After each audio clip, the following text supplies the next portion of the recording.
Seventh-day Adventist സഭ ക്രമീകരിച്ചിരിക്കുന്നതായ 3 ദിവസത്തെ ഉണർവ് യോഗത്തിൻ്റെ 3ാമത്തെ രാത്രിയിലേക്ക് നമ്മൾ കടന്നു വന്നിരിക്കുകയാണ്.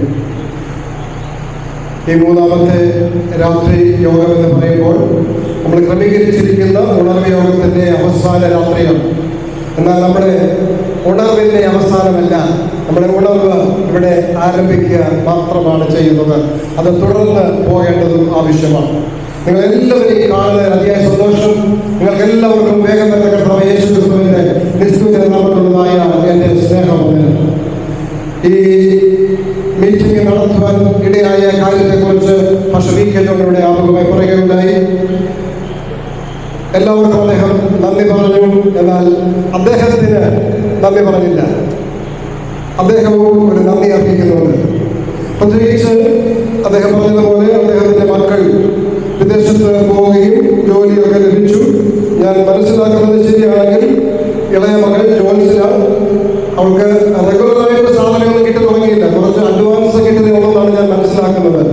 അതിൽ നിന്ന് തന്നെ ആ പൈസയിൽ നിന്ന് അവർക്ക് ഒരുപാട് ആവശ്യങ്ങളൊക്കെ ഉണ്ടെങ്കിലും ആ ആവശ്യങ്ങളൊക്കെ മാറ്റി വെച്ചിട്ട് മുന്നമേ ദൈവത്തിൻ്റെ രാജ്യവും നീതിയും അന്വേഷിപ്പീൻ എന്ന വാക്യത്തെ അവർ യഥാർത്ഥമായി ഏറ്റെടുത്തുകൊണ്ട് ദൈവവേലയ്ക്ക് വേണ്ടി കൊടുക്കുവാൻ അവർ താല്പര്യം കാണിച്ചിരിക്കുന്നത് കൊണ്ട് ദൈവം അവരെ ധാരാളമായിട്ട് അനുഗ്രഹിക്കട്ടെ. ഇതിനുവേണ്ടി പ്രവർത്തിച്ച് ഈ കെട്ടുകൊടുക്കുന്നതിനോട് കൊടുക്കുന്നതിനുള്ളതായ നന്ദി സഭയുടെ പേരിൽ ഞാൻ രേഖപ്പെടുത്തുകയാണ്. നിങ്ങൾക്ക് എല്ലാവർക്കുമുള്ള നന്ദിയോടെ ഈ സെവന്ത്-ഡേ സഭയുടെ അല്ലെങ്കിൽ കുമ്പനാട് സഭ ഈ പ്രവർത്തനത്തിൽ എല്ലാവരും കൂട്ടുചേർന്നു, എല്ലാവരും പങ്കുചേർന്ന് സഹായിച്ചത് കൊണ്ട് ദൈവം നിങ്ങളെ എല്ലാവരെയും ധാരാളമായിട്ട് അനുഗ്രഹിക്കട്ടെ. നിങ്ങളെല്ലാവരെയും ഒരിക്കൽ കൂടി ഈ യോഗത്തിലേക്ക് സ്വാഗതം ചെയ്യുക. അനേകം പ്രിയപ്പെട്ടവരുടെ പരിചയമുള്ള മുഖങ്ങൾ, നമ്മുടെ സെക്ഷൻ യൂണിയൻ നേതൃത്വമൊക്കെ നമ്മളോടൊപ്പമുണ്ട്. നല്ല കാലങ്ങൾ ആലപിച്ച അഡ്വന്റ് കൊയർ കുമ്പനാട് അഡ്വന്റ് വോയിസിനോടുള്ളതായ നന്ദി രേഖപ്പെടുത്തുന്നു. നമുക്ക് നല്ല ശബ്ദം വിളിച്ചുമൊക്കെ നൽകിയ പ്രിയപ്പെട്ടവരുടെ നന്ദിയൊക്കെ രേഖപ്പെടുത്തുന്നു. ദൈവം വളരെ ധാരാളമായിട്ട് അനുഗ്രഹിക്കട്ടെ. ഞാൻ ചിലരോട് ഇന്ന് കണ്ടപ്പോൾ ചോദിച്ചു, ഇന്നലെയും മിനിഞ്ഞാനും ഒക്കെ വന്നില്ലല്ലോ, എന്ന് പറ്റി? അപ്പൊ പറഞ്ഞു, എന്തോ സാറി, എന്തോ ഒരു മഴയാണ്. അത് കേട്ടപ്പോൾ എൻ്റെ മനസ്സിൽ ഒരു പഴയ കാര്യം ഓർമ്മ വന്നു. വെല്ലൂർ മെഡിക്കൽ കോളേജിൽ ക്യാൻസർ ബാധിച്ച ചികിത്സയിലായിരുന്ന റവറൻഡ് സാജൻ പി മാത്യു, അദ്ദേഹത്തിന് ക്യാൻസർ ബാധിച്ചിട്ട് വെല്ലൂർ മെഡിക്കൽ കോളേജിൽ ചികിത്സയിൽ 33 റേഡിയേഷന് വിധേയനായിക്കൊണ്ടിരിക്കുകയാണ്. ഈ മുഖത്താണ് അദ്ദേഹത്തിന്റെ റേഡിയേഷൻ നടന്നുകൊണ്ടിരിക്കുന്നത്.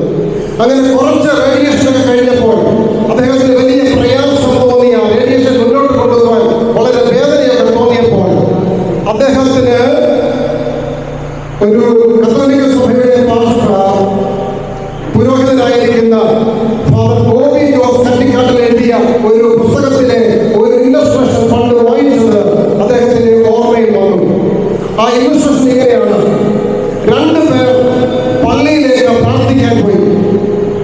പ്രാർത്ഥനയൊക്കെ കഴിഞ്ഞ് ആശീർവാദമൊക്കെ കഴിഞ്ഞ് തിരികെ വീട്ടിലേക്ക് വരാൻ വേണ്ടി പള്ളിയുടെ മുമ്പിൽ വന്നപ്പോഴത്തേക്കും വലിയ മഴ തുടങ്ങി. മഴ ഭയങ്കരമായിട്ട് പെയ്യാൻ തുടങ്ങി. ഇവരുടെ കാത്തു നിന്നിട്ട് മഴ പോരുന്നില്ല. കുറെ നേരം കഴിഞ്ഞപ്പോൾ ഇത് ഒരാൾ പറഞ്ഞു, ഓ എന്തൊരു മഴയാണിത്, വരാതിരുന്നാൽ മതിയായിരുന്നു, ഇന്ന് വന്നത് ആകെ ബുദ്ധിമുട്ടായി എന്ന് പറഞ്ഞപ്പോൾ മറ്റേ ആൾ പറഞ്ഞു, സാരമില്ല, നമുക്ക് കുറച്ചു നേരം കൂടെ കാത്തിരിക്കാം, മഴ പോരുമായിരിക്കും. മഴ പോരും, കാരണം ഭൂമിയിൽ ഇന്ന് വരെ ഒരു മഴയും തോരാതിരുന്നിട്ടില്ല. ഈ വാക്യം ഫാദർ സാജൻ പി മാത്യുവിന്റെ ഹൃദയത്തിൽ ആഞ്ഞടിച്ചപ്പോൾ അദ്ദേഹം ദൈവത്തോട് പ്രാർത്ഥിക്കുകയും ദൈവം അദ്ദേഹത്തിന് അതിനോട് കൂട്ടിച്ചേർക്കുവാൻ ചില വാക്യങ്ങളോട് കൊടുത്തുകൊണ്ടായി.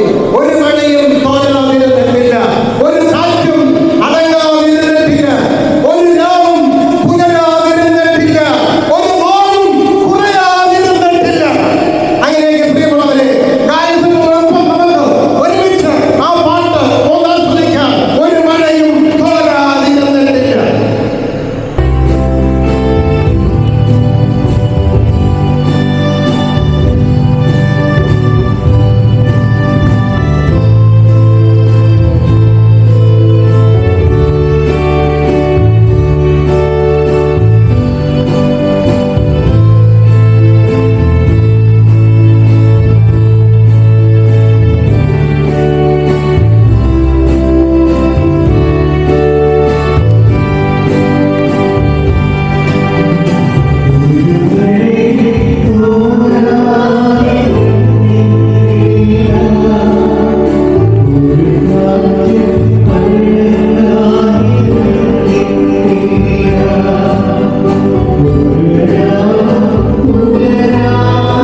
Thank you.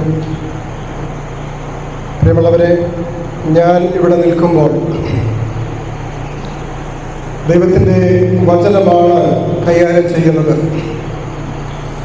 അത് എൻ്റെ ഇഷ്ടത്തിനനുസരിച്ച് സംസാരിക്കാനുള്ളതല്ല. അത് കടന്നു വന്നിരിക്കുന്ന നിങ്ങൾക്ക് പ്രയോജനപ്പെടുന്ന വിധത്തിൽ അത് സംസാരിക്കപ്പെടണം. അങ്ങനെ സംസാരിക്കപ്പെടേണ്ടതിന് നിങ്ങളുടെ പ്രാർത്ഥന വളരെ ആവശ്യമാണ്. അതുകൊണ്ടാണ് കഴിഞ്ഞ 2 ദിവസവും പാസ്റ്റർമാർ പ്രാർത്ഥനയ്ക്ക് ആവശ്യപ്പെട്ടപ്പോൾ എഫേസ്യർക്ക് എഴുതിയ ലേഖനം 6-ാമത്തെ അധ്യായം 19-ാമത്തെ വാക്യം വായിപ്പിച്ചത്. ആ വാക്യം നമുക്ക് ഒന്നുകൂടി വായിക്കാം, ശ്രദ്ധിച്ചു നോക്കാം.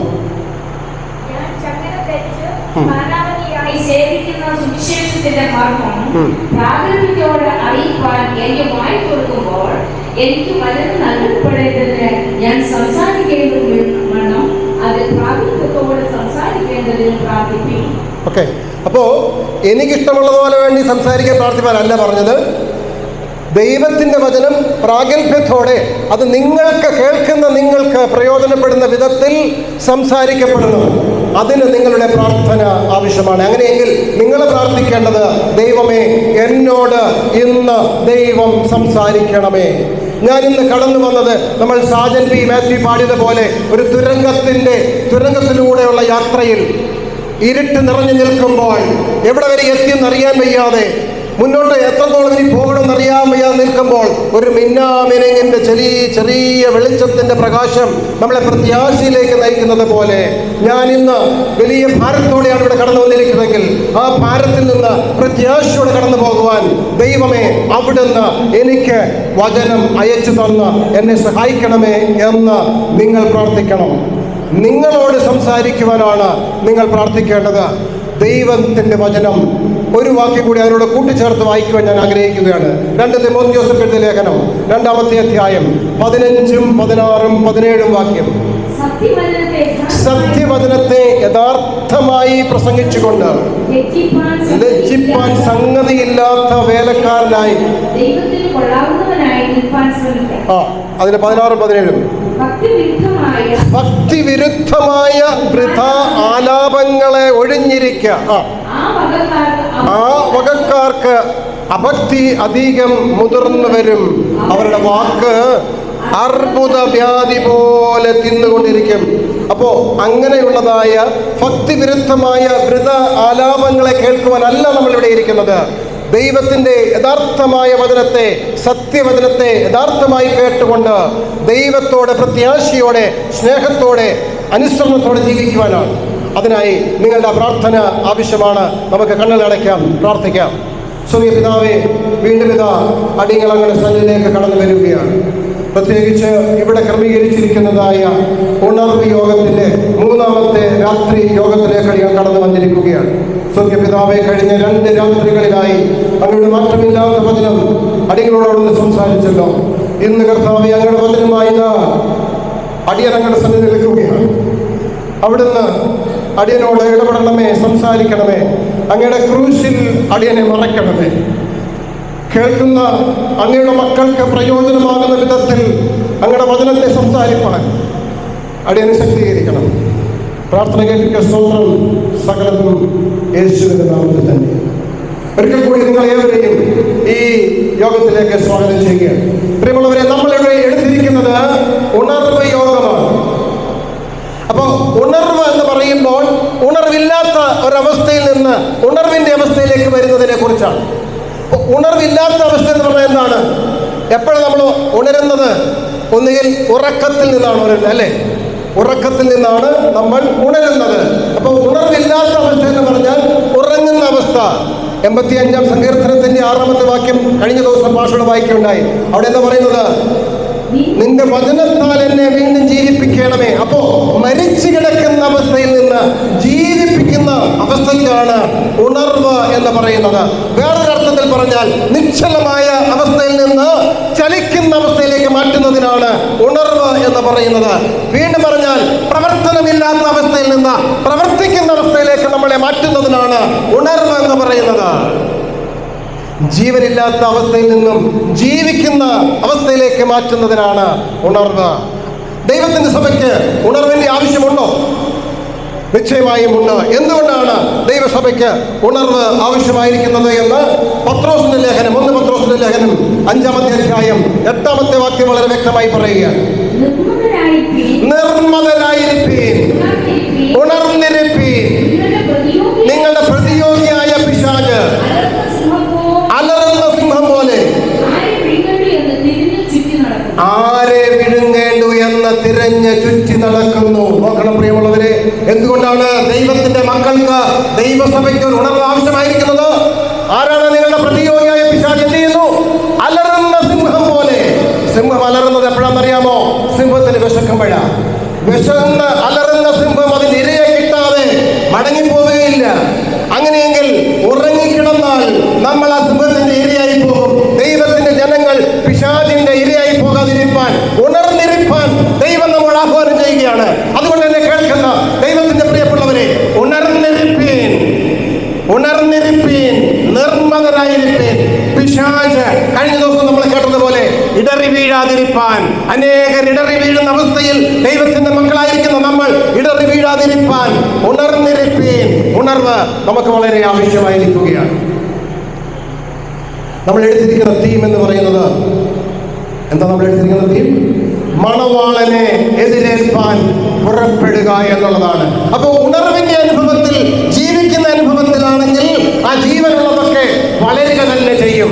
അങ്ങനെ വളർന്നാൽ അവർക്ക് പിന്നെ പുറപ്പെടേണ്ടതുണ്ട്, യാത്ര ചെയ്യേണ്ടതുണ്ട്. വളർന്നു കഴിയുമ്പോൾ അവരെ എതിരേൽക്കാൻ വരുന്ന, അവരെ സ്വീകരിക്കാൻ വരുന്ന മണവാളനെ എതിരേൽപ്പാൻ പുറപ്പെടേണ്ടതുണ്ട്. അങ്ങനെ പുറപ്പെടുവാൻ തക്കവണ്ണം ഉണർവിന്റെ അനുഭവത്തിലൂടെ വളർച്ചയിലേക്ക് കടന്നു വരേണ്ടതാണ് നമ്മുടെ ഓരോരുത്തരും ഉത്തരവാദിത്വം. ഈ നമ്മൾ എടുത്തിരിക്കുന്ന തീം മത്തായിയുടെ സുവിശേഷം 25-ാം അധ്യായമാണ്. 25-ാം അധ്യായത്തിലെ 6-ാമത്തെ വാക്യമാണ് നമ്മളിവിടെ എഴുതി വെച്ചിരിക്കുന്നത്. അതിന്റെ 1 മുതലുള്ള വാക്യങ്ങൾ നമ്മളൊന്ന് വായിച്ചാൽ, മുമ്പ് ഇവിടെ വായന ഭാഗത്ത് വായിച്ചു. 1-ാമത്തെ വാക്യം, വിളക്ക് എടുത്തുകൊണ്ട് പുറപ്പെട്ട 10 കന്യകമാരോട് സദൃശ്യമാകും. അവരിൽ 5 പേർക്ക് ബുദ്ധിയില്ലാത്തവർ, 5 പേർ ബുദ്ധിയില്ലാത്തവരും 5 പേർ ബുദ്ധിയുള്ളവരുമായിരുന്നു. നോക്കണം, ദൈവത്തെ അല്ലെങ്കിൽ മണവാളനെ എതിരേൽപ്പാൻ പുറപ്പെട്ട 10 പേർ. നമ്മുടെ 6-ാമത്തെ വാക്യം എന്താ പറയുന്നത്? അർദ്ധരാത്രിക്കോ മണവാളൻ വരുന്നു, അവനെ എതിരേൽപ്പാൻ പുറപ്പെടുകയും. ഒരുപക്ഷെ നമ്മൾ ഈ കേരളത്തിലുള്ളവർക്ക് ഈ വിവാഹത്തിന്റെ കാര്യത്തിലായി അർദ്ധരാത്രിയിലെ വിവാഹം അത്ര സുപരിചിതമായിരിക്കത്തില്ല. പക്ഷേ നമ്മൾ നോർത്തേൺ ഇന്ത്യയിലൊക്കെ പോയാൽ, വടക്കേ ഇന്ത്യയിലേക്കൊക്കെ പോയാൽ അവിടുത്തെ വിവാഹങ്ങളൊക്കെ രാത്രികളിലാണ്. അപ്പോൾ അവിടെ ഈ മണവാളൻ വരുന്നതിന് ബരാത്ത് വരുന്നു എന്നാണ് പറയുന്നത്. ബരാത്ത്, അങ്ങനെയല്ലേ? നൂതൻ ബരാത്ത് വരുന്നു എന്നാണ് പറയുന്നത്. അപ്പൊ ബരാത്ത് വരിക എന്ന് പറഞ്ഞാൽ മണവാളൻ വരികയാണ്. മണവാളൻ വളരെ കുതിരപ്പുറത്ത് വയിൽ വാളുമൊക്കെ പിടിച്ച് വളരെ വാദ്യഘോഷത്തോടെ സംഗീതത്തോടെ ആളുകൾ നൃത്തമൊക്കെ ചെയ്ത മണവാളനും അവൻ്റെ ആൾക്കാരും ഒക്കെ വരും. അങ്ങനെ വരുമ്പോൾ വലിയ ആരവമുണ്ടാകും, വലിയ ആർപ്പുവിളി ഉണ്ടാകും. ഇവിടെ മണവാട്ടിയും കൂട്ടരും ആ മണവാളനും മണവാട്ടിക്കും ചേരാൻ ഒരുക്കിയിരിക്കുന്നതായ ആ സ്ഥലത്തേക്ക് പോകുവാൻ നോക്കിയിരിക്കുകയാണ്.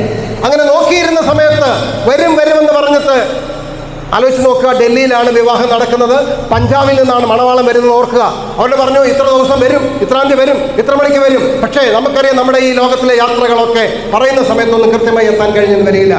അങ്ങനെ സന്ധ്യയായി ഇവിടെ കാത്തിരുന്നവരൊക്കെ എന്ത് ചെയ്തു? ഉറക്കം പിടിച്ചു. അങ്ങനെ ഉറക്കം പിടിച്ചിരുന്നപ്പോൾ പെട്ടെന്ന് സൗണ്ട് കേൾക്കുന്നു, മ്യൂസിക്കിന്റെ സൗണ്ട് കേൾക്കുന്നു.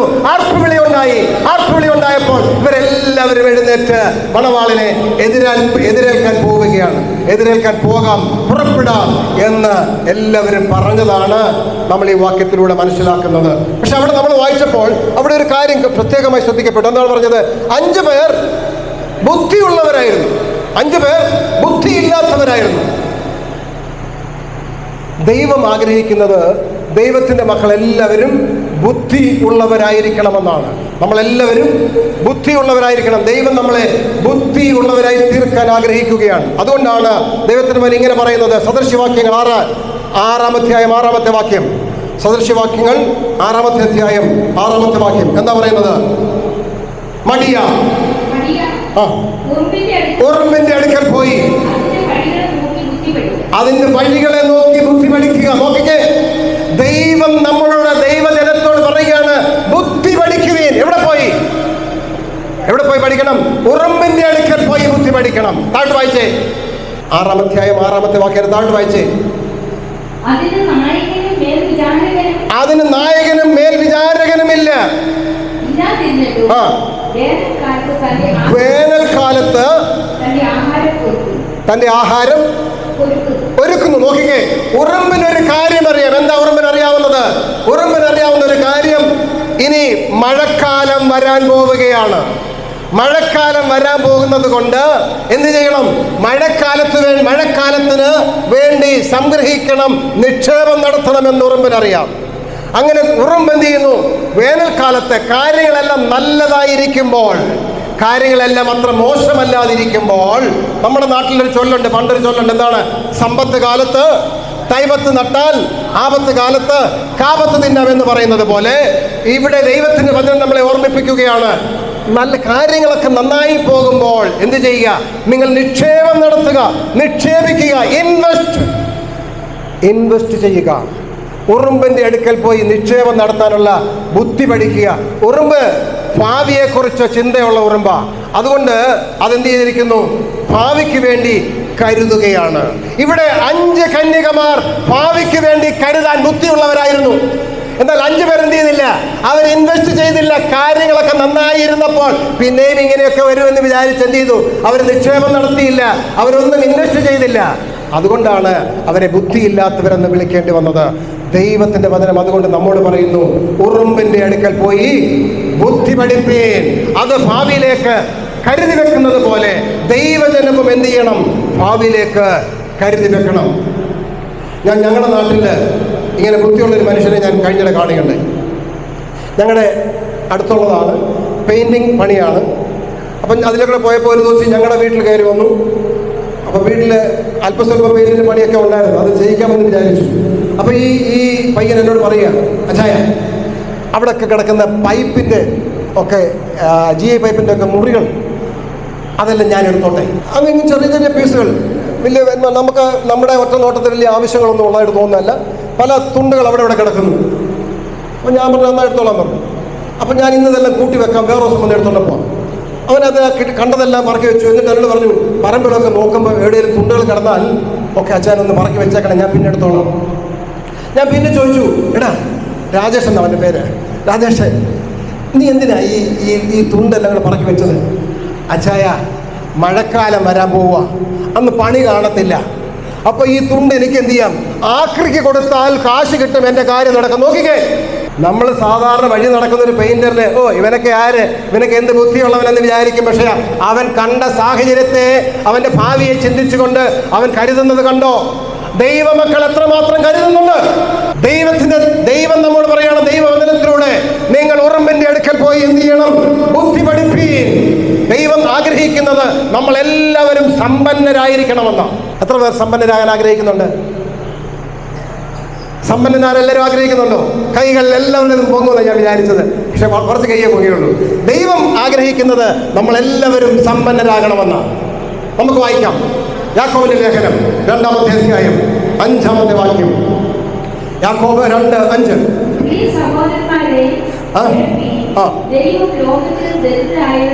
ദൈവം ലോകത്തിൽ ദരിദ്രരായവരെ വിശ്വാസത്തിൽ സമ്പന്നരും തന്നെ സ്നേഹിക്കുന്നവർക്ക് വാഗ്ദത്തം ചെയ്ത രാജ്യത്തിന്റെ അവകാശികളാക്കേണ്ടതിന്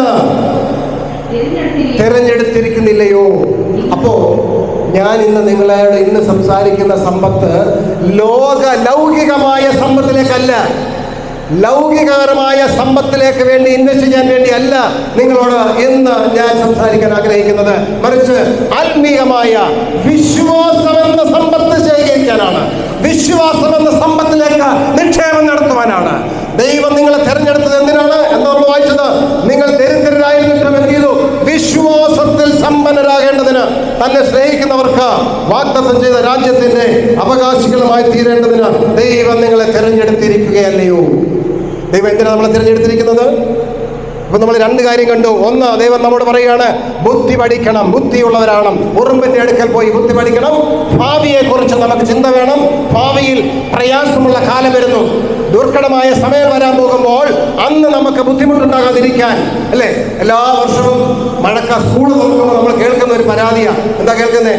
സ്കൂളൊക്കെ തുറന്നു, മഴക്കാലമാ, വരുമാനമൊക്കെ കുറവാ, പിള്ളേർക്ക് ഫീസ് അടയ്ക്കണം, പുസ്തകം മേടിക്കണം, ബാഗ് മേടിക്കണം, യൂണിഫോം മേടിക്കണം, ആകെ ബുദ്ധിമുട്ടാ. എന്താ കാരണം? നേരത്തെ നമ്മൾ എന്ത് ചെയ്തില്ല? ബുദ്ധിപൂർവ്വം നിക്ഷേപം നടത്താത്തത് കൊണ്ടാണ്. ബുദ്ധിപൂർവ്വം നിക്ഷേപം നടത്താത്തത് കൊണ്ടാണ് നമുക്ക് പ്രതികൂല സാഹചര്യങ്ങൾ വരുമ്പോൾ ബുദ്ധിമുട്ട് അനുഭവിക്കുന്നതും നമ്മുടെ കയ്യിലുള്ളത് തികയാതെ വരുന്നതും. അതുകൊണ്ടാണ് ദൈവം പറഞ്ഞത് ഉറുമ്പിന്റെ അടുക്കൽ പോയി ബുദ്ധി പഠിപ്പീൻ.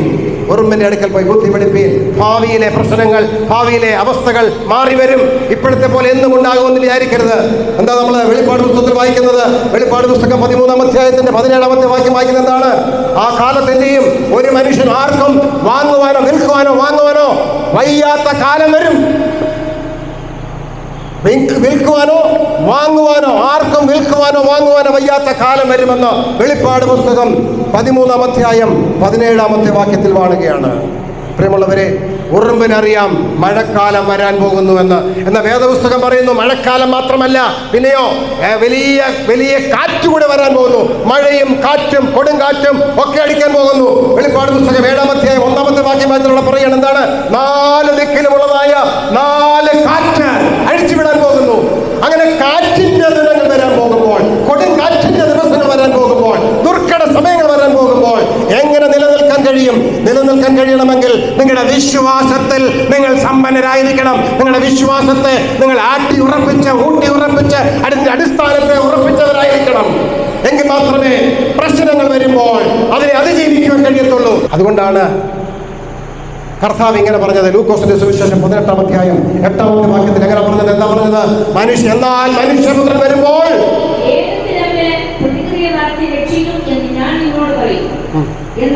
എന്നാൽ മനുഷ്യപുത്രൻ വരുമ്പോൾ അവൻ ഭൂമിയിൽ വിശ്വാസം കണ്ടെത്തുമോ? ദൈവം ചോദിക്കുകയാണ്, കർത്താവ് ചോദിക്കുകയാണ്, അന്ന് സമ്പന്നരായവരെ ഞാൻ കാണുമോ? വിശ്വാസത്തിൽ സമ്പന്നരായവരെ കാണുമോ എന്നാ ചോദിച്ചത്. വിശ്വാസത്തിൽ സമ്പന്നരായവർ, അല്ലാതെ അല്പവിശ്വാസമുള്ളവരെ കാണുമെന്നല്ല. എന്താ ചോദിച്ചത്? എന്നാൽ മനുഷ്യപുത്രൻ വരുമ്പോൾ എന്ത് കണ്ടെത്തുമോ? വിശ്വാസം കണ്ടെത്തുമോ എന്ന് പറഞ്ഞാൽ അതിൻ്റെ അർത്ഥം അന്ന് വിശ്വാസം കുറഞ്ഞ ഒരുപാട് ആളുകൾ കാണും. മുമ്പേ നമ്മൾ കണ്ടില്ലേ 10 കന്യകമാരിൽ 5 കന്യകമാർ എന്തായി? അവർ ധനികരായില്ല, അവർ ദരിദ്രരായി പോയി. എന്താ കാരണം?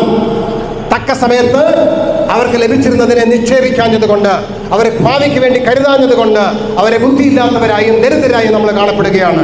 അതുകൊണ്ടാണ് കർത്താവ് ഇങ്ങനെ പറഞ്ഞത്. എന്ത് ചെയ്യാനാണ് പറഞ്ഞത്? കർത്താവ് ചോദിച്ചെന്താണ്? കർത്താവ് വരുമ്പോൾ എന്ത് സംഭവിക്കുമെന്ന്? വിശ്വാസം കണ്ടെത്തുമോ എന്നാണ് കർത്താവ് ചോദിച്ചത്. അങ്ങനെയുണ്ടെങ്കിൽ പ്രിയമുള്ളവരെ, നമുക്ക് നമ്മളെ ഒന്ന് പരിശോധിക്കാം. നമ്മുടെ വിശ്വാസം എങ്ങനെയുള്ളതാണ്? എങ്ങനെ നമുക്ക് നമ്മുടെ വിശ്വാസത്തെ വർദ്ധിപ്പിക്കാം? നമ്മുടെ വിശ്വാസത്തെ വർദ്ധിപ്പിക്കാൻ നമ്മൾ എന്ത് ചെയ്യണം? നിക്ഷേപം നടത്തണം.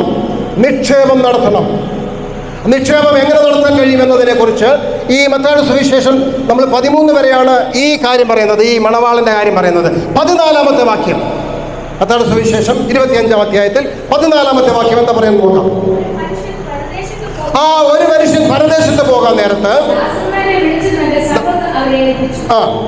ഒരുവന് 5 താലന്തും ഒരുവന് 2, ഒരുവന് 1, ഇങ്ങനെ ഓരോരുത്തരും അവരുടെ പ്രാപ്തി പോലെ കൊടുത്ത് യാത്ര പുറപ്പെട്ടു. 5 താലന്ത് ലഭിച്ചവൻ ഉടനെ ചെന്ന് വ്യാപാരം ചെയ്തത് അത് ഇരട്ടിയാക്കി.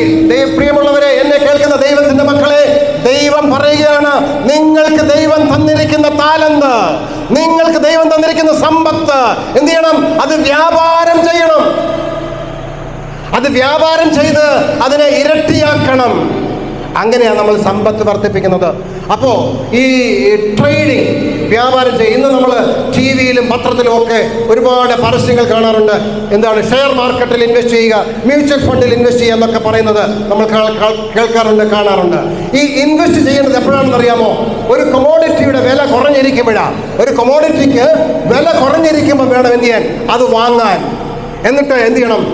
വില കൂട്ടി വിൽക്കുമ്പോഴാണ് നമുക്ക് എന്ത് കിട്ടുന്നത്? ലാഭം കിട്ടുന്നത്. ഇവിടെ ദൈവം നമ്മോട് പറയുകയാണ് എന്ത് ചെയ്യാൻ? വ്യാപാരം ചെയ്യാൻ.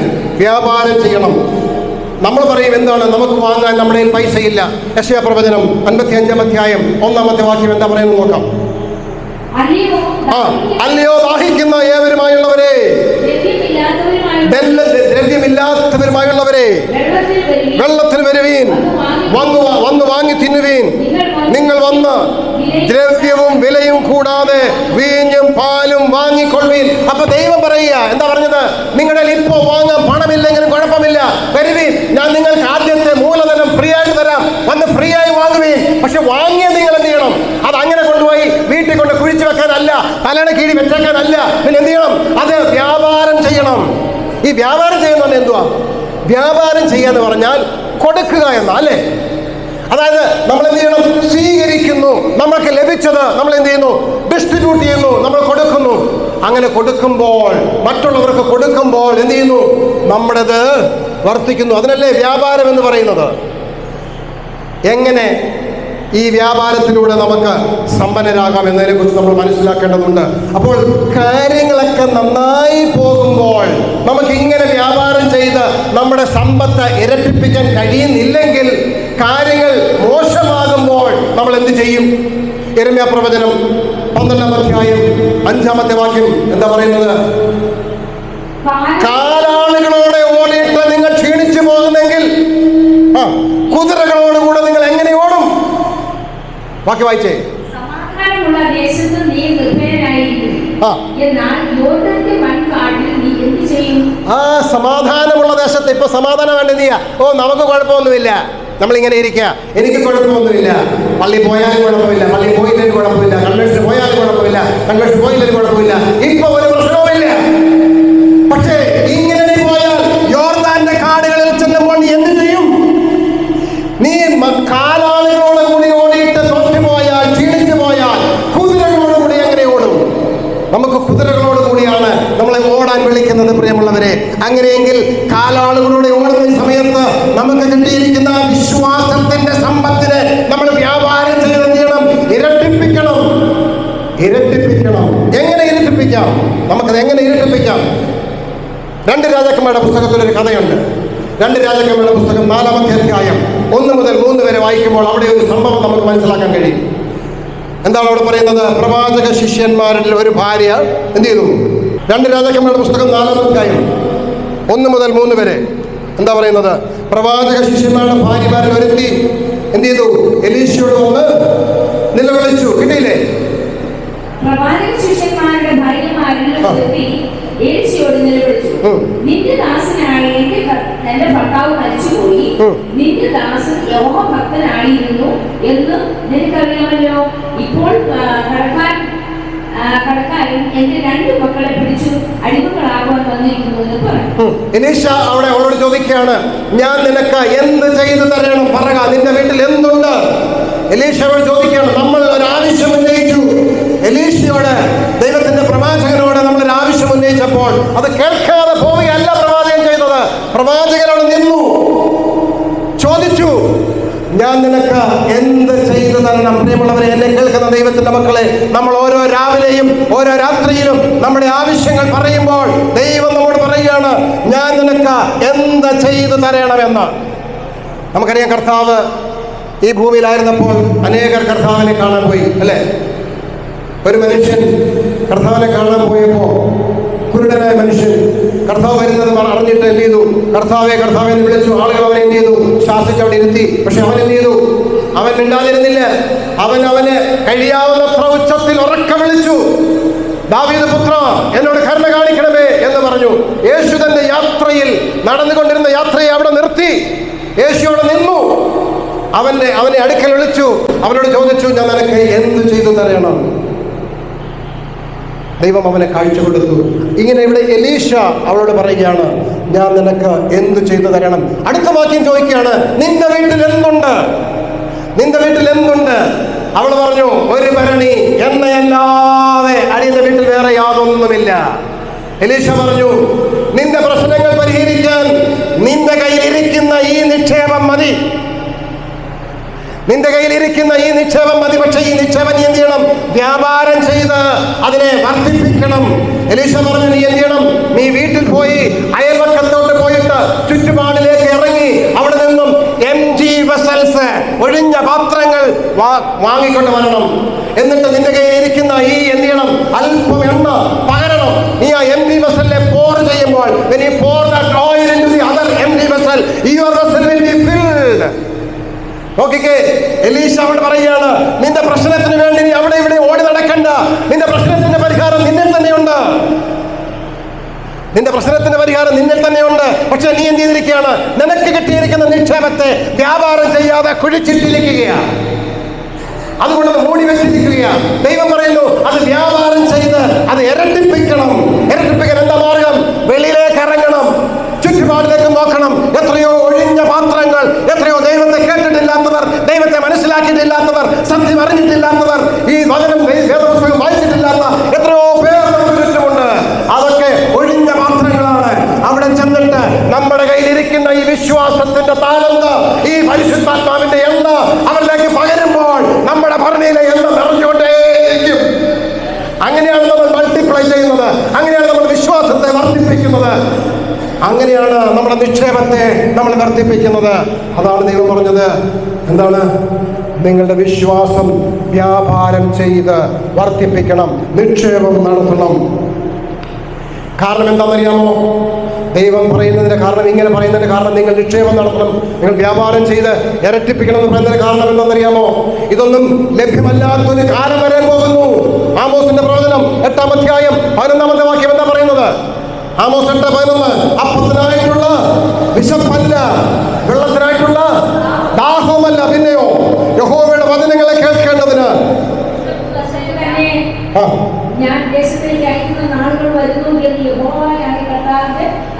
നോക്കണം. അപ്പോ ദൈവം പറയുകയാണ്, നിങ്ങൾ ശരിയായ ഇൻവെസ്റ്റ്മെന്റ് നടത്തണം, ശരിയായ നിക്ഷേപം നടത്തണം. എന്തിനെ കുറിച്ചൊക്കെ നിക്ഷേപം നടത്തണം എന്നതിനെ കുറിച്ച് നമുക്ക് ചിന്തിക്കാം. എവിടെയൊക്കെ നമ്മൾ നിക്ഷേപം നടത്തണം? ഞാൻ നേരത്തെ പറഞ്ഞു, നിക്ഷേപം നടത്താൻ ഏറ്റവും നല്ല സമയം എന്ന് പറയുന്നത് ഏത് കോമോഡിറ്റിയുടെയും വില കുറഞ്ഞിരിക്കുമ്പോഴാണ്. ഏത് സാധനത്തിൻ്റെയും വില കുറഞ്ഞിരിക്കുക, ബൈ നോ, അതാണ് അതിൻ്റെ അർത്ഥം. ഓക്കെ, എന്ന് പറഞ്ഞാൽ കാര്യങ്ങളൊക്കെ നന്നായി പോകുമ്പോൾ എന്ത് ചെയ്യുക? നിക്ഷേപിക്കുക. അപ്പോൾ നമ്മുടെ വിശ്വാസത്തെ ഉറപ്പിക്കുക എന്നാണ് അതിൻ്റെ അർത്ഥം. അപ്പോൾ നമ്മൾ എന്ത് ചെയ്യണം? ഒരു കാര്യത്തിൽ മാത്രം ഇൻവെസ്റ്റ് ചെയ്താൽ ചിലപ്പോൾ എന്താവാം, ആ സംഗതി പൊട്ടിപ്പോയാൽ, അതിൻ്റെ വില താണുപോയാൽ നമ്മൾ മുടക്കിയതെല്ലാം പോകും. അതുകൊണ്ട് നമ്മൾ എന്ത് ചെയ്യണം? ഡൈവേഴ്സിഫിക്കേഷൻ. പല കാര്യങ്ങളിൽ ഇൻവെസ്റ്റ് ചെയ്യണം. മൾട്ടിപ്പിൾ ഇൻവെസ്റ്റ്മെന്റ് നമ്മൾ നടത്തണം. പല കാര്യങ്ങളിൽ നമ്മൾ ഇൻവെസ്റ്റ് ചെയ്യണം. ആദ്യം നമ്മൾ എന്തിൽ ഇൻവെസ്റ്റ് ചെയ്യണം നമുക്ക് നോക്കാം. 1 പത്രോസിന്റെ ലേഖനം 1-ാമത്തെ അധ്യായം 7-ാമത്തെ വാക്യം. 1 പത്രോസ്.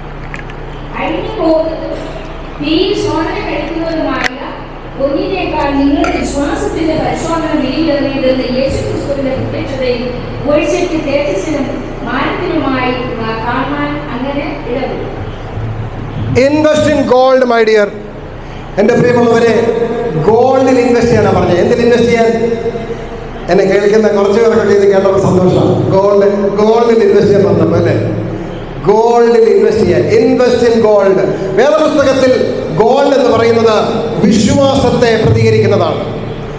വേദപുസ്തകത്തിൽ ഒരുപാട് വാക്യങ്ങൾ അതിനെക്കുറിച്ചുണ്ട്. ഞാൻ അതെല്ലാം എടുത്ത് ഇപ്പോൾ വിശദീകരിക്കാൻ സമയമെടുക്കുന്നില്ല. യോബിന്റെ പുസ്തകത്തിൽ, യെശയ്യാവിന്റെ പുസ്തകത്തിൽ, വെളിപ്പാടിന്റെ പുസ്തകത്തിലൊക്കെ ഈ സ്വർണം എന്ന് പറയുന്നത് വിശ്വാസത്തെ സൂചിപ്പിക്കുന്നതാണെന്നുള്ളതിൽ ഒരുപാട് വാക്യങ്ങളുണ്ട്. അതുകൊണ്ട് അതിലേക്കൊന്നും ഞാനിപ്പോൾ വരുന്നില്ല. അപ്പോൾ എന്തിൽ ഇൻവെസ്റ്റ് ചെയ്യണം? Invest in gold. സ്വർണത്തിൽ ഇൻവെസ്റ്റ് ചെയ്യണം. എന്താണ് ഗോൾഡ്? വിശ്വാസം, ഫെയ്ത്ത്. വിശ്വാസത്തിൽ നമ്മൾ ഇൻവെസ്റ്റ് ചെയ്യണം. വിശ്വാസം എങ്ങനെയുള്ളതായിരിക്കണം? എന്തുകൊണ്ടാണ് ഇൻവെസ്റ്റ് ചെയ്യേണ്ടത് വിശ്വാസത്തിൽ? ഒരു രാത്രി ഇരുട്ടി വെളുക്കുമ്പോൾ നമ്മുടെ വിശ്വാസം എല്ലാം അങ്ങ് ഇരട്ടിയാവുമോ? ഇല്ല. ചെറുപ്പത്തിലെ നേരത്തെ തന്നെ നമ്മൾ എന്ത് ചെയ്യണം? വിശ്വാസത്തെ ഉറപ്പിക്കണം. നമുക്കറിയാം, അങ്ങനെ ഉറപ്പിച്ച് പ്രശ്നങ്ങൾ വന്നപ്പോൾ ആ വിശ്വാസത്തിന്റെ ഉറപ്പ് കാണിച്ച ചിലരുടെ പേരുകൾ നമുക്കറിയാം. അത് ദാനിയേലിന്റെ പുസ്തകത്തിലാണ്. നമ്മൾ മൂന്ന് ബാലന്മാരുടെ പേര് പറയും. ചന്ദ്രക്, മേശക്, അബേദ്നഗോ എന്ന് പറയും. അവർക്ക് ഒരു പ്രതികൂല സാഹചര്യമുണ്ടായി. എന്താണ് അവർക്കുണ്ടായ പ്രതികൂല സാഹചര്യം? അവരുടെ വിശ്വാസത്തെ ചോദ്യം ചെയ്യുന്ന സാഹചര്യം വന്നു. അവരുടെ വിശ്വാസത്തെ ചോദ്യം ചെയ്യുന്ന സാഹചര്യം വന്നപ്പോൾ അവരുടെ വിശ്വാസം നേരത്തെ കിട്ടിയിരുന്നത് അവരതിനെ മൾട്ടിപ്പിൾ ചെയ്ത് ഇരട്ടിപ്പിച്ചിരുന്നത് കൊണ്ട് അവർ പറഞ്ഞ എന്താണെന്നറിയാമോ? ഞങ്ങൾ വിളിക്കുന്ന ഞങ്ങളുടെ ദൈവം, ഞങ്ങൾ വിശ്വസിക്കുന്ന ഞങ്ങളുടെ ദൈവം ഞങ്ങളെ ഈ തീച്ചുളയിൽ നിന്ന് വിടുവിക്കാൻ മതിയായവനാണ്. ഈ ഇപ്പോ ദൈവത്തിന് ഞങ്ങളെ വിടുവിക്കണമെന്ന് തോന്നുന്നില്ല. അവനവിടെ ചത്തോട്ടെന്ന് വിചാരിച്ചാലും അങ്ങനെ മരിക്കേണ്ടി വന്നാലും ഞാൻ എന്റെ വിശ്വാസം കളഞ്ഞ് നീ നിർത്തിയിരിക്കുന്ന ഈ ബിംബത്തെ നമസ്കരിക്കുകയില്ല. ഇതാണ് വിശ്വാസത്തിന്റെ വർദ്ധിപ്പിക്കൽ, ഇതാണ് വിശ്വാസത്തിന്റെ മൾട്ടിപ്ലിക്കേഷൻ. അതിനാണ് അത് ഇൻവെസ്റ്റ് ചെയ്യണം എന്ന് പറയുന്നത്.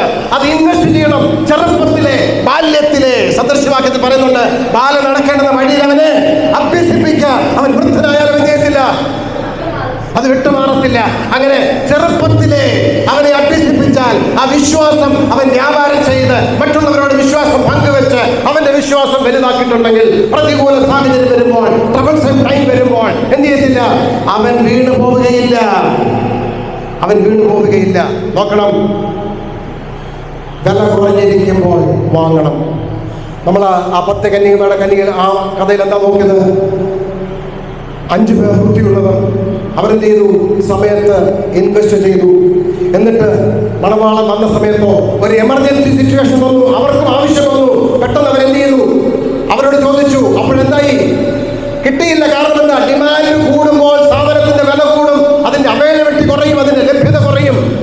അപ്പോ നമ്മൾ നേരത്തെ അവസരം ലഭിച്ചപ്പോൾ വാങ്ങി സൂക്ഷിച്ചില്ലെങ്കിൽ എമർജൻസി വരുമ്പോൾ, ക്രൈസിസ് വരുമ്പോൾ എന്ത് സംഭവിക്കാം? വാങ്ങാൻ നമ്മൾ നോക്കുമ്പോൾ ചിലപ്പോൾ ലഭിച്ചില്ലെന്ന് വരും. അവർ വാങ്ങാൻ പോയത് കൊണ്ട്, അവർക്കപ്പോൾ കരുതാഞ്ഞത് കൊണ്ട് അവർക്ക് വലിയ വില കൊടുക്കേണ്ടി വന്നു. എന്താ അവർക്ക് കൊടുക്കേണ്ടി വന്ന വില കൊടുക്കേണ്ടി വന്നത്? മണവാളൻ വന്നപ്പോൾ ഞാൻ നേരത്തെ പറഞ്ഞുകൊണ്ട് ബറാത്ത് വന്നു കഴിഞ്ഞാൽ പിന്നെ എന്ത് ചെയ്യും? ഗേറ്റ് പറ്റി അടയ്ക്കും, പിന്നെ എൻട്രി ക്ലോസ്, പിന്നെ ആർക്കും അതിനകത്ത് പ്രവേശനമില്ല. പക്ഷേ അവര് വില കൊടുത്ത് വിലയേറി എവിടെയൊക്കെയോ പോയി, എവിടുന്നൊക്കെയോ കൂടി വിലയ്ക്ക് വാങ്ങിക്കൊണ്ട് വന്നപ്പോ മണവാളൻ എന്താ പറഞ്ഞത്? നിങ്ങളെ ഞാൻ അറിയുന്നില്ല. നോക്കിക്ക്, അവർക്ക് അവരായിരിക്കുന്ന അവരുടെ വിലയേറിയ വിലയെ അവർക്ക് കൊടുക്കേണ്ടി വന്നു. അതുകൊണ്ടാണ് നമ്മൾ എന്ത് ചെയ്യേണ്ടത്? ഇൻവെസ്റ്റ് ചെയ്യേണ്ടത്. ശരിയായ രീതിയിൽ ശരിയായ സമയത്ത് നമ്മൾ നിക്ഷേപിക്കണം. നമ്മൾ നിക്ഷേപിക്കേണ്ടത് എന്തിനാണ്? ഗോൾഡിൽ നിക്ഷേപിക്കണം, വിശ്വാസത്തിൽ നിക്ഷേപിക്കണം. ഇനി വിശ്വാസത്തിൽ മാത്രം നിക്ഷേപിച്ചാൽ മതിയോ? പോരാ. നമ്മൾ വിശ്വസിക്കുന്നത്, നമ്മൾ എന്ത് വിശ്വസിക്കുന്നു, അത് എന്തുകൊണ്ട് വിശ്വസിക്കുന്നു എന്ന് നമ്മൾ തെളിയിക്കണ്ടേ? നമ്മൾ എന്ത് വിശ്വസിക്കുന്നു? What I believe, by I believe. എന്ത് ഞാൻ വിശ്വസിക്കുന്നു, അത് എന്തുകൊണ്ട് വിശ്വസിക്കുന്നതിന്റെ എവിഡൻസ് കൊടുക്കാൻ നമ്മൾ തയ്യാറാകണം. അതിന് നമ്മൾ എന്തിൽ ഇൻവെസ്റ്റ് ചെയ്യണം? അതിൽ നമ്മൾ ഇൻവെസ്റ്റ് ഇൻ സിൽവർ. നമ്മൾ വെള്ളിയിൽ ഇൻവെസ്റ്റ് ചെയ്യണം, സ്വർണത്തിൽ ഇൻവെസ്റ്റ് ചെയ്യണം, പിന്നെ വെള്ളി ഇൻവെസ്റ്റ് ചെയ്യണം. 12-ാമത്തെ സങ്കീർത്തനം 6-ാമത്തെ വാക്യം. യഹോവയുടെ വചനങ്ങൾ നിർമ്മല വചനങ്ങളാകുന്നു. നിലത്ത് ഉലയിൽ ഉരുക്കി 7 പ്രാവശ്യം ശുദ്ധി ചെയ്ത വെള്ളി പോലെ തന്നെ. എന്താണ്? യഹോവയുടെ വചനങ്ങൾ എങ്ങനെയാകുന്നു? നിലത്ത് ഉലയിൽ ഉരുക്കി 7 പ്രാവശ്യം ശുദ്ധി ചെയ്ത വെള്ളി പോലെ. അപ്പോ ആദ്യം എന്തിൽ ഇൻവെസ്റ്റ് ചെയ്യണം? ഗോൾഡിൽ ഇൻവെസ്റ്റ് ചെയ്യണം. അത് നമ്മുടെ വിശ്വാസമാണ്. വിശ്വാസത്തെ നമ്മൾ പ്രാക്ടീസ് ചെയ്യണം. പ്രാക്ടീസ് യുവർ ഫെയ്ത്ത് എന്ന് വെച്ചാൽ പ്രാക്ടീസ് യുവർ ഫെയ്ത്ത് വെച്ചാൽ ദൈവം പറഞ്ഞതിനെ വിശ്വസിക്കുക, അനുസരിക്കുക എന്നാണ്. അതാണ് ആ 3 ബാലന്മാർ ചെയ്തത്. രണ്ടാമത്, നമ്മൾ എന്ത് വിശ്വസിക്കുന്നു, അതെന്തുകൊണ്ട് വിശ്വസിക്കുന്നു എന്നത് തെളിയിക്കേണ്ടത്, അതിന് തെളിവ് കൊടുക്കേണ്ടത് എവിടുന്നാ? ദൈവത്തിന്റെ വചനത്തിൽ നിന്നാണ്. ദൈവത്തിന്റെ വചനമാകുന്ന വെള്ളിയിൽ നമ്മൾ എന്ത് ചെയ്യണം? നമ്മൾ ഇൻവെസ്റ്റ് ചെയ്യണം. മത്തായി സുവിശേഷം 7-ാം അധ്യായം 24-ാമത്തെ വാക്യം കൂടി വായിക്കാം. മത്തായി സുവിശേഷം 7:24. ആകയാൽ എന്റെ ഈ വചനങ്ങളെ കേട്ട് ചെയ്യുന്നതൊക്കെയും പാറമേൽ വീട് പണിത ബുദ്ധിയുള്ള മനുഷ്യരോട് തുല്യനാകുന്നു. എന്ത് സംഭവിച്ചു? മഴ പെയ്തു, കൊടുങ്കാറ്റടിച്ചു, എന്ത് സംഭവിച്ചില്ല? ഈ വീട് പാറമേൽ പണിതതായത് കൊണ്ട് എന്ത് ചെയ്യുന്നില്ല? അത് തകർന്നു പോയില്ല. അപ്പോൾ നമ്മുടെ വിശ്വാസം എവിടെ ഉറപ്പിക്കണം? ദൈവവചനത്തിൽ ഉറപ്പിക്കണം. Invest in gold, invest in silver. സ്വർണത്തിൽ ഇൻവെസ്റ്റ് ചെയ്യണം, വെള്ളിയിലും ഇൻവെസ്റ്റ് ചെയ്യണം. വിശ്വാസത്തെ ഉറപ്പിക്കണം. അത് ദൈവവചനം കൊണ്ട് വിശ്വാസം. അതാണ് ഞാൻ ആദ്യം പറഞ്ഞത്, 2 തിമോഥെയോസ് 2:15. എന്താണ്? സത്യവചനത്തെ യഥാർത്ഥമായി പ്രസംഗിക്കുന്നവർ. ഇന്ന് സത്യവചനത്തെ കോട്ടിപ്പഠിപ്പിക്കുന്ന, തെറ്റായി പഠിപ്പിക്കുന്ന അനേക സമുദായങ്ങൾ, അനേക സംഘടനകൾ നമുക്ക് നമ്മുടെ ചുറ്റും കാണാൻ കഴിയും.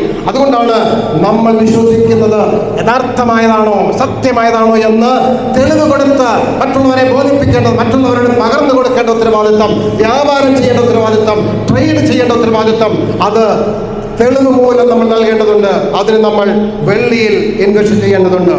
ഓക്കെ, അപ്പോൾ നമ്മൾ 2 പോർട്ട്ഫോളിയോ കണ്ടു. Invest in 2 portfolios, gold and silver. മൂന്നാമത്തത് ഇൻവെസ്റ്റ് ഇൻ ഓയിൽ. മൂന്നാമത്തത് ഇൻവെസ്റ്റ് ഇൻ ഓയിൽ. 45-ാം സങ്കീർത്തനം 7-ാമത്തെ വാക്യം. നീ നീതിയെ ഇഷ്ടപ്പെട്ട് ദുഷ്ടനെ ദ്വേഷിക്കുന്നു, അതുകൊണ്ട് ദൈവം നിന്റെ ദൈവം തന്നെ നിന്റെ കൂട്ടുകാരിൽ പരമായി നിന്നെ ആനന്ദ തൈലം കൊണ്ട് അഭിഷേകം ചെയ്തു. നോക്കണം, നിന്റെ കൂട്ടുകാരിൽ പരമായി നിന്നെ ആനന്ദ തൈലം കൊണ്ട് അഭിഷേകം ചെയ്തിരിക്കുന്നു. ഈ ആനന്ദ തൈലം എന്ന് പറയുന്നത് ദൈവത്തിന്റെ പരിശുദ്ധാത്മാവാണ്. ആ ദൈവത്തിന്റെ പരിശുദ്ധാത്മാവിൽ നമ്മളെ തന്നെ എന്ത് ചെയ്യണം? ഇൻവെസ്റ്റ് ചെയ്യണം, നിക്ഷേപിക്കണം, അല്ലെങ്കിൽ അതിനെ നമ്മൾ വ്യാപാരം ചെയ്ത് സമ്പാദിക്കണം. അപ്പൊ നമ്മൾ 3 കാര്യം കണ്ടു. ഒന്ന്, വിശ്വാസത്തിൽ ഇൻവെസ്റ്റ് ചെയ്യണം, വിശ്വാസത്തിൽ നിക്ഷേപിക്കണം, വിശ്വാസത്തെ ഉറപ്പിക്കണം. അത് ദൈവവചനം കൊണ്ട് ആ വിശ്വാസം ശരിയാണെന്ന് തെളിയിക്കണം. അങ്ങനെ ദൈവവചനത്തിൽ, അതുകൊണ്ടാണ് അപ്പോസ്തലൻ പൗലോസ് പറയുന്നത് എന്താണ്? കാലം നോക്കിയാൽ നിങ്ങൾ ഉപദേശകന്മാരായിരിക്കേണ്ട കാലമായി, പക്ഷേ ഇപ്പോൾ നിങ്ങൾക്ക് എന്താണ് ആവശ്യമായിരിക്കുന്നത്? പാലത്രേ ആവശ്യമായിരിക്കുന്നത്, അല്ലേ? എന്നാൽ പത്രോസ് പറയുന്നത് എന്താണ്? ഇപ്പോൾ ജനിച്ച ശിശുവിനെ പോലെ മായമില്ലാത്ത പാല് കുടിപ്പാൻ വാഞ്ചിപ്പീൻ. അപ്പൊ ശിശുക്കളായിരിക്കുന്നവർ പാല് കുടിക്കണം. പക്ഷേ എന്നും ശിശുവായിരുന്നാൽ മതിയോ? പോരാ. എന്നും ശിശുവായിരുന്നാൽ പോരാ. പിന്നെ പാല് കുടിയൊക്കെ നിർത്തി എന്ത് ചെയ്യണം? അല്ലെങ്കിൽ അല്പം പാൽ കുടിക്കാൻ കുഴപ്പമില്ല, പക്ഷെ അതിന്റെ കൂടെ എന്ത് ചെയ്യണം? കട്ടിയുള്ള ആഹാരം കൂടി. കട്ടിയുള്ള ആഹാരം കൂടി കഴിക്കണം. എങ്കിൽ മാത്രമേ തെളിവ് കൊടുക്കാൻ പറ്റത്തുള്ളൂ. നമ്മൾ വിശ്വസിക്കുന്നത് എന്തുകൊണ്ട് വിശ്വസിക്കുന്നു, എന്തുകൊണ്ട് അത് ശരിയാണ് എന്ന് മറ്റുള്ളവരെ ബോധ്യപ്പെടുത്തുവാൻ, മറ്റുള്ളവരോട് പറഞ്ഞു കൊടുക്കാൻ. അങ്ങനെ നമ്മൾ മറ്റുള്ളവർക്ക് കൊടുക്കുമ്പോൾ, എണ്ണ പകരുമ്പോൾ നമ്മുടേത് വർദ്ധിച്ചുകൊണ്ടേയിരിക്കും. Invest in gold, invest in silver, invest in oil. നമ്മൾ വായിച്ചത് 45-ാം സങ്കീർത്തനം 7-ാമത്തെ വാക്യമാണ്. ലൂക്കോസിന്റെ സുവിശേഷം 4-ാമത്തെ അധ്യായം 18-ാമത്തെ വാക്യം. ദരിദ്രന്മാരുടെ സുവിശേഷം അറിയിപ്പാൻ കർത്താവ് എന്നെ അഭിഷേകം ചെയ്യുകയാൽ അവന്റെ ആത്മാവിന്റെ മേലുണ്ട്. ബദ്ധന്മാർക്ക് വിടുതലും കുരുടന്മാർക്ക് കാഴ്ചയും പ്രസംഗിപ്പാനും പീഡിതന്മാരെ വിട്ടയപ്പാനും ദൈവത്തിന്റെ പ്രസാദ വർഷം. ദൈവത്തിന്റെ പ്രസാദ വർഷം പ്രസംഗിപ്പാനും എന്നെ അയച്ചിരിക്കുന്നു. ആ ദൈവത്തിന്റെ പ്രസാദ വർഷം നമ്മൾ ഓരോരുത്തരും പ്രസംഗിക്കേണ്ടവരാണ് പ്രിയമുള്ളവരെ. നമ്മൾ അങ്ങനെ എന്ത് ചെയ്യണം? വ്യാപാരം ചെയ്യണം, നിക്ഷേപം നടത്തി. വില കുറഞ്ഞിരിക്കുമ്പോൾ, അല്ലെങ്കിൽ ലഭ്യമായിരിക്കുന്ന സമയത്ത്, കാര്യങ്ങൾ പ്രശ്നങ്ങൾ അധികം ഇല്ലാത്ത സമയത്ത് ഉറപ്പിച്ച്, വിശ്വസിച്ച്, ബൈബിൾ പഠിച്ച്, വേദപുസ്തകം പഠിച്ച്, ഉറപ്പ് വരുത്തി, പരിശുദ്ധാത്മാവിനാൽ അഭിഷേകം പ്രാപിച്ച് എന്ത് ചെയ്യണം? പത്രോസിന്റെ ലേഖനത്തിൽ പറയുന്നത്, നിങ്ങളോ അന്ധകാരത്തിൽ നിന്നും അത്ഭുത പ്രകാശത്തിലേക്ക് വിളിച്ചവന്റെ സൽഗുണങ്ങളെ ഘോഷിപ്പാൻ തക്കവണ്ണം പറഞ്ഞേ. We are a peculiar people, a chosen generation, a royal priesthood. എന്തിനാണ്? അന്ധകാരത്തിൽ നിന്നും അത്ഭുത പ്രകാശത്തിലേക്ക് വിളിച്ചവന്റെ സൽഗുണങ്ങളെ ഘോഷിപ്പാനാണ്. ആ സൽഗുണങ്ങളെ നിങ്ങൾ ഘോഷിക്കും തോറും, ആ സദ്വർത്തമാനം അറിയിക്കും തോറും. അതാണ് വായിച്ചത്. എന്താണ് നമ്മൾ വായിച്ചത്? എന്നെ കർത്താവ് ചെയ്തിരിക്കുന്നു, അഭിഷേകം ചെയ്തിരിക്കുന്നു, ദൈവത്തിന്റെ ആത്മാവ് എന്റെ മേലുണ്ട്. ഭക്തന്മാർക്ക് വിടുതലും കുരുടന്മാർക്ക് കാഴ്ചയും പ്രസംഗിപ്പാനും പീഡിതന്മാരെ വിടിപ്പറ്റാനും ദൈവത്തിന്റെ പ്രസാദ വർഷം പ്രസംഗിപ്പാനും എന്നെ അയച്ചിരിക്കുന്നു. അപ്പോ നമുക്ക് ചില ഉത്തരവാദിത്വമുണ്ട്. എന്താണ്? ബദ്ധന്മാരെ അവരെ വിടുതൽ അറിയിക്കുന്നത് നമ്മുടെ ഉത്തരവാദിത്വമാണ്. കുരുടരെയൊക്കെ കാഴ്ച കൊടുക്കാൻ തക്കവണ്ണം നമ്മൾ ചെന്ന് അവർക്ക് കാഴ്ച കൊടുക്കണം. നമ്മളെ ദൈവം ഏൽപ്പിച്ചിരിക്കുകയാണ്. പീഡിതന്മാരെ വിടിവിച്ചയക്കണം. അങ്ങനെ ദൈവത്തിന്റെ പ്രസാദ വർഷം. അപ്പൊ 3 കാര്യങ്ങൾ നമ്മൾ കണ്ടു. നമ്മൾ ഇൻവെസ്റ്റ് ചെയ്യേണ്ട, നിക്ഷേപിക്കേണ്ട 3 കാര്യങ്ങൾ. ഞാനത് മറന്നു പോകാതിരിക്കാൻ വേണ്ടി വീണ്ടും ഓർമ്മിച്ച് പോവുകയാണ്. വിശ്വാസം, ഗോൾഡ്, വിശ്വാസം. രണ്ടാമത്തത് സിൽവർ, ദൈവത്തിന്റെ വചനം. 3, ഓയിൽ, ദൈവത്തിന്റെ പരിശുദ്ധാത്മാവ്. നാലാമത്തെ നിക്ഷേപം നടത്തേണ്ടത് invest in water. Invest in water, ജലത്തിൽ, വെള്ളത്തിൽ നിക്ഷേപം നടത്തണം. എന്താ വെള്ളത്തിന്റെ പ്രത്യേകത? വെള്ളം എന്തിനു ഉപയോഗിക്കുന്നത്? വെള്ളം ശുദ്ധീകരിക്കാൻ ഉപയോഗിക്കുന്നത്. Water is for purification. Water used for purification. 1 Yohannan 1-ാമത്തെ വാക്യം എന്താ പറയുന്നത്? നമ്മുടെ പാപങ്ങളെ ഏറ്റുപറയുന്നുവെങ്കിൽ അവൻ നമ്മുടെ പാപങ്ങളെ ക്ഷമിച്ച് സകല അനീതി പോക്കി നമ്മെ ശുദ്ധീകരിക്കാൻ തക്കവണ്ണം വിശുദ്ധനും നീതിമാനുമാകുന്നു. അപ്പം വെള്ളം നമ്മളെ എന്ത് ചെയ്യുന്നു? നമ്മളെ ശുദ്ധീകരിക്കുന്നു.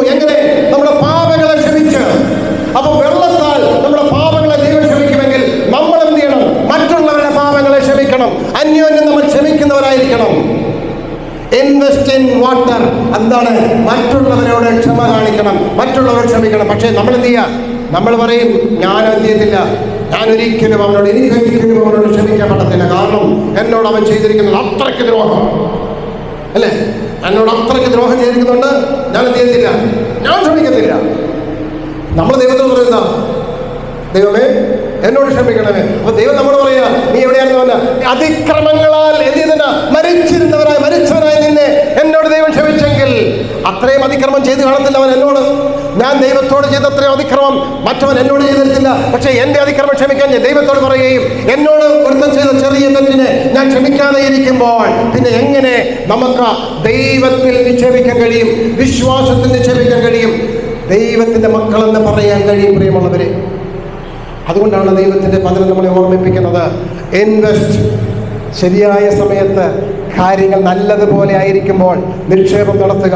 അങ്ങനെ നിക്ഷേപം നടത്തിയാൽ പ്രശ്നങ്ങൾ വരുമ്പോൾ, പ്രതികൂലങ്ങൾ വരുമ്പോൾ, ആർക്കും വിൽക്കുവാനും വാങ്ങാനും കഴിയാതെ വരുമ്പോൾ, വലിയ കൊടുങ്കാറ്റും മഴയും അടിക്കുമ്പോൾ, വലിയ അന്ധകാരം വരുമ്പോൾ നമ്മൾ തളർന്നു പോകത്തില്ല, നമ്മൾ ഇടറി വീഴത്തില്ല.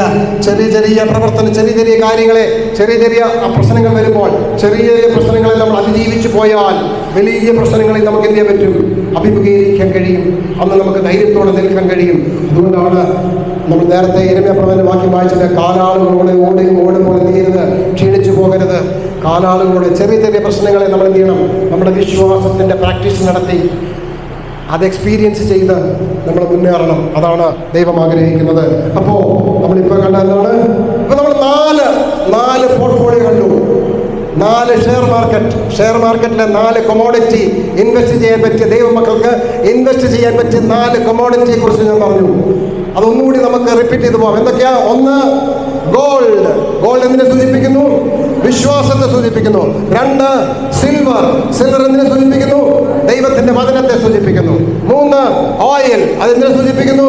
പരിശുദ്ധാത്മാവിനെ സൂചിപ്പിക്കുന്നു. 4 വാട്ടർ, അതെന്തിനെ സൂചിപ്പിക്കുന്നു? ശുദ്ധീകരണത്തെ അഥവാ സ്നാനത്തെ അഥവാ പാപക്ഷമയെ സൂചിപ്പിക്കുന്നു. അങ്ങനെ പാപം ക്ഷമിച്ചു കിട്ടിയ സങ്കീർത്തനക്കാരൻ എന്നുള്ള ലംഘനം ക്ഷമിച്ചും പാപം വായിച്ചു കിട്ടിയവൻ ഭാഗ്യവാൻ. ആ ഭാഗ്യകരമായ അവസ്ഥയിലേക്കാണ് ദൈവം നമ്മളെ ഓരോരുത്തരും വിളിക്കുന്നത് എന്ന് നമ്മൾ മറന്നു പോകരുത്. അതുകൊണ്ട് നമ്മൾ മറ്റുള്ളവരോട് ക്ഷമിക്കാൻ ബാധ്യസ്ഥരാണ്. മറ്റുള്ളവരുടെ തെറ്റുകൾ, മറ്റുള്ളവരുടെ കുറവുകളൊക്കെ നമ്മൾ ക്ഷമിക്കണം. അങ്ങനെ ഇൻവെസ്റ്റ് ചെയ്യണം. ക്ഷമിച്ച് പിന്നെ നമ്മൾ എന്ത് ചെയ്യണം? അങ്ങനെ ക്യാരക്ടർ നമ്മൾ ഡെവലപ്പ് ചെയ്യണം. നമ്മുടെ സ്വഭാവത്തെ നമ്മൾ രൂപാന്തരപ്പെടുത്തണം. നമ്മുടെ സ്വഭാവത്തെ, അത് നമ്മുടെ ഒരു ലൈഫ് ലോങ് പ്രോസസ്സാണ്. അത് ജീവിതകാലം മുഴുവൻ കൊണ്ടുപോകേണ്ട ഒരു പ്രക്രിയയാണ്. നമ്മുടെ സ്വഭാവത്തെ വളർത്തിയെടുക്കാനുള്ളത്. ഒറ്റ രാത്രി കൊണ്ട് നമ്മുടെ സ്വഭാവത്തെ മാറ്റാൻ കഴിയത്തില്ല. ഇന്ന് ഞാൻ ഇൻവെസ്റ്റ് ചെയ്ത് നാളെ ഞാൻ കോടീശ്വരനാവത്തില്ല. പക്ഷെ ദൈവം നമ്മോട് പറയുന്നത് വിശ്വാസത്തിന്റെ കോടീശ്വരന്മാരായി നമ്മളൊക്കെ മാറണമെന്നാണ്. വിശ്വാസത്തിന്റെ വെറും കോടീശ്വരന്മാരല്ല, വിശ്വാസത്തിന്റെ ശതകോടീശ്വരന്മാർ, മില്യനേഴ്സും ഒക്കെ ആയി മാറണമെന്ന്. ഫെയ്ത്ത് മില്യനേഴ്സ് ഒക്കെ ആയി മാറണമെന്ന് ദൈവം ആഗ്രഹിക്കുന്നു. പ്രിയമുള്ളവരെ, അങ്ങനെയെങ്കിൽ നമ്മൾ എന്ത് ചെയ്യണം? നമ്മൾ ഇൻവെസ്റ്റ് ചെയ്യണം. 5ാമത്തെ ഇൻവെസ്റ്റ്മെന്റ്, 5ാമത്തെ പോർട്ട്ഫോളിയോ, 5ാമത് നമ്മൾ നിക്ഷേപം നടത്തേണ്ടത് എന്തിനാ? ഫയർ, അഗ്നി. ഉത്തമഗീതം 8ാം അധ്യായം 6ാമത്തെ വാക്യം. എന്നെ ഒരു മുദ്രമായി നിന്റെ ഹൃദയത്തിന്മേലും ഒരു മുദ്രമായി നിന്റെ ബുദ്ധിത്തിന്മേലും വെച്ചുകൊള്ളണമേ. പ്രേമം മരണം പോലെ ബലമുള്ളതും അതിന്റെ ജ്വലനം അഗ്നി ജ്വലനവും ഒരു ദിവ്യ ജ്വാലയും തന്നെ. എന്താണ് ഈ തീ എന്ന് പറയുന്നത്? ഈ അഗ്നിയുടെ ജ്വലനം എന്താണ് പറഞ്ഞത്? ഈ അഗ്നിയുടെ ജ്വലനം എന്ന് പറയുന്നത് എന്താണ്? പ്രേമമാണ്. ദൈവം നമ്മൾ പറയുക പ്രേമിക്കാൻ. ഇന്ന് അനേകർക്ക് പ്രേമം എന്ന പദം പറയാൻ തന്നെ നാണക്കേടാ. അനേകർ പഠിച്ചാൽ നിൽക്കുന്നേ പ്രേമമുണ്ടോ എന്ന് ചോദിച്ചാൽ അയ്യോ എനിക്കങ്ങും ഇല്ലേ എന്നാ പറയുന്നത്. പക്ഷെ ദൈവത്തിന്റെ വചനം പറയുന്നു പ്രേമിക്കണം. പ്രേമം എങ്ങനെയുള്ളതാണ് പറഞ്ഞത്? മരണം പോലെ ബലമുള്ളത്. അതായത് ഒരുത്തനൊരു ബില്ല് എഴുതി വെച്ച് ഒപ്പിട്ട് അവൻ മരിച്ചു പോയാൽ പിന്നെ ആർക്കും എന്ത് പറ്റത്തില്ല, ആ ബില്ലിനെ മാറ്റാൻ പറ്റത്തില്ല. അത് ഉറച്ചതാ. അതുപോലെ ബലമുള്ളതാണ് പ്രേമം. അതുകൊണ്ട് ആ പ്രേമത്തിൽ ഇൻവെസ്റ്റ് ചെയ്യാൻ ദൈവം പറയുന്നത്. പിന്നെ എങ്ങനെ പറഞ്ഞത്? അതിന്റെ ജ്വലനം എങ്ങനെയാന്ന് പറഞ്ഞത്? അതിന്റെ ജ്വലനം അഗ്നി ജ്വലനം പോലെ. തീ എങ്ങനെയാണോ കത്തുന്നത്? അഗ്നി ജ്വലനം പോലെ അതിന്റെ ജ്വലനം. അതൊരു ദിവ്യ ജ്വാലയാണ്.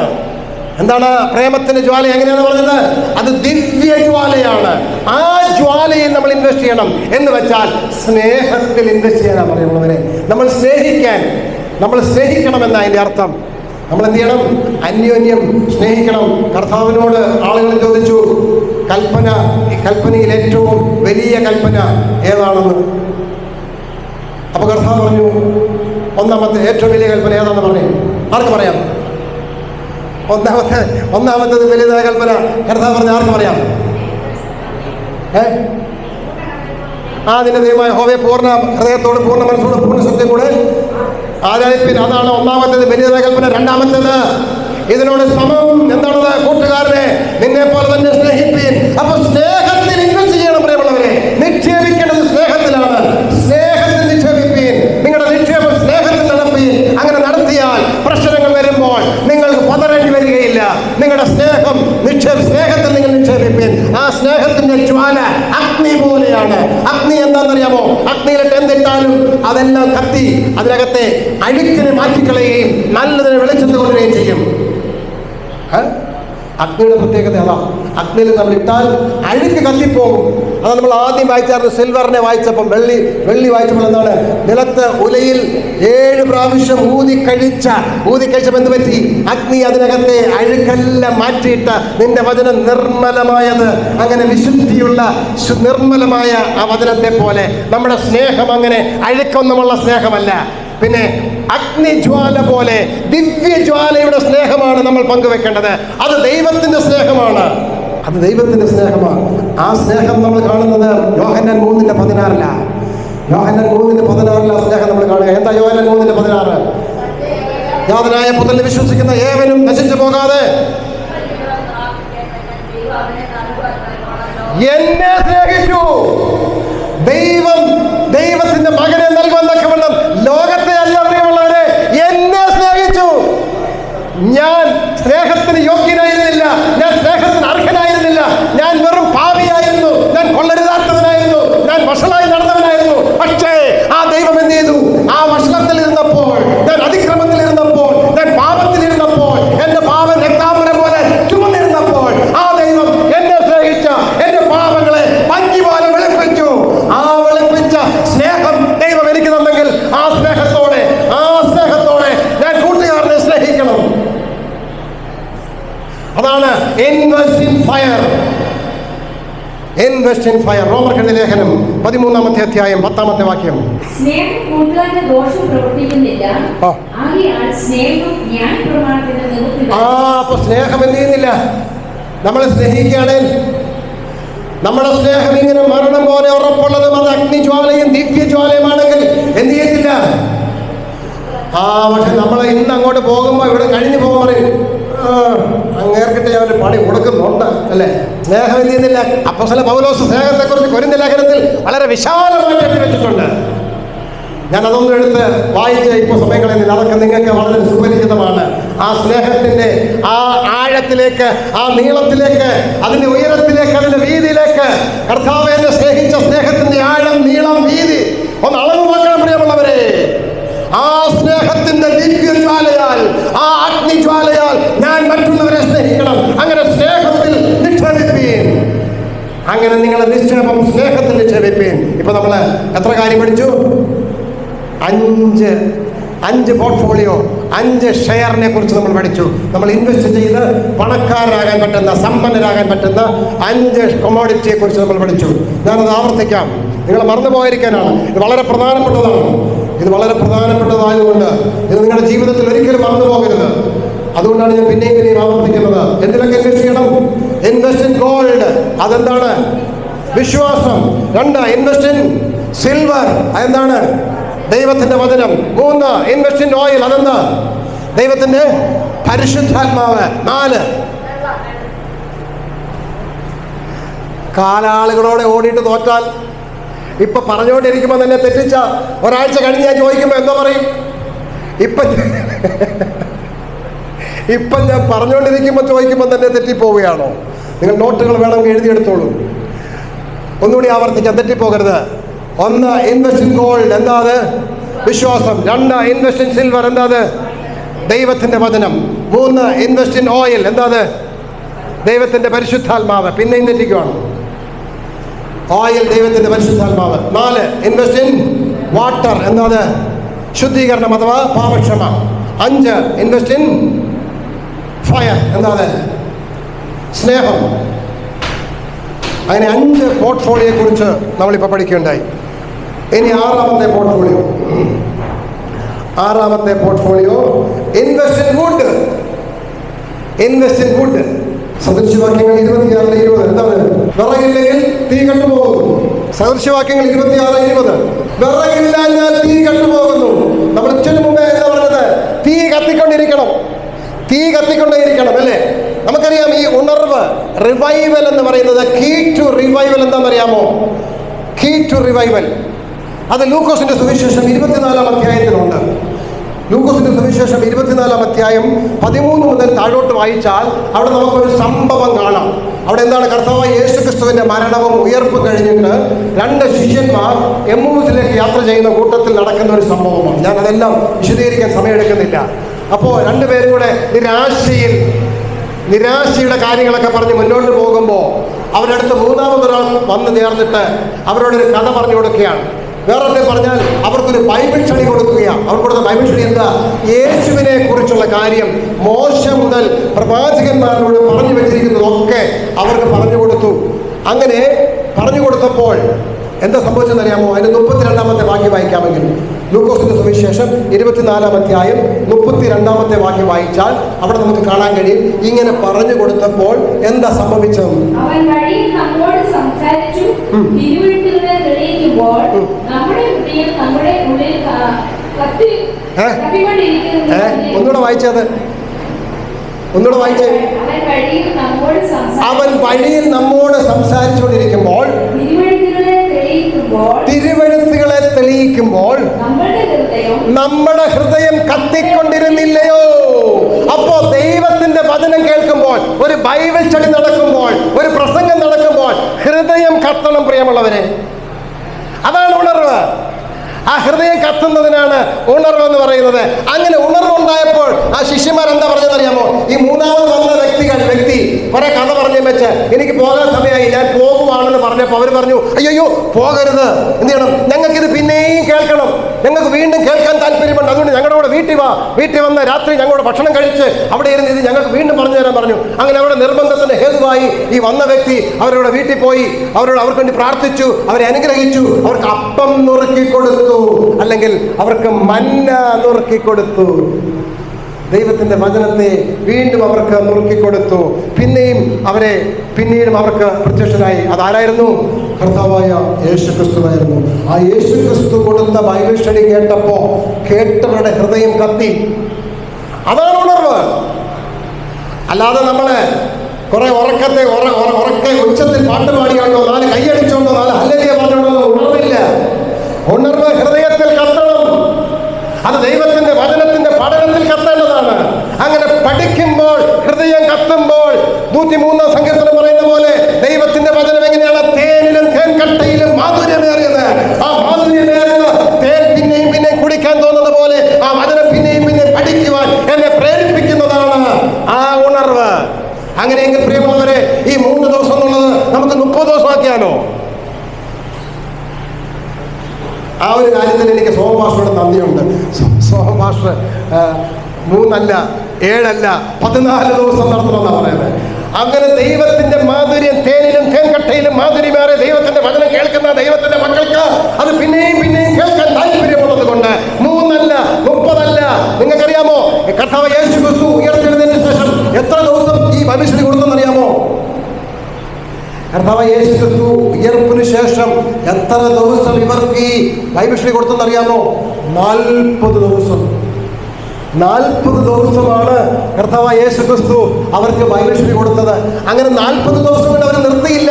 40 ദിവസത്തെ ബൈബിൾ സ്റ്റഡി കഴിഞ്ഞപ്പോ പിന്നെ അവർ പറഞ്ഞു, ഇനി കർത്താവ് നമുക്ക് പറഞ്ഞു തരില്ല, നമുക്ക് സ്വയമായിട്ട് പഠിക്കാം. 10 ദിവസം അവർ പോയി മാളിക മുറിയിൽ അവിടെ ഇരുന്ന് 10 ദിവസം പഠിച്ചു.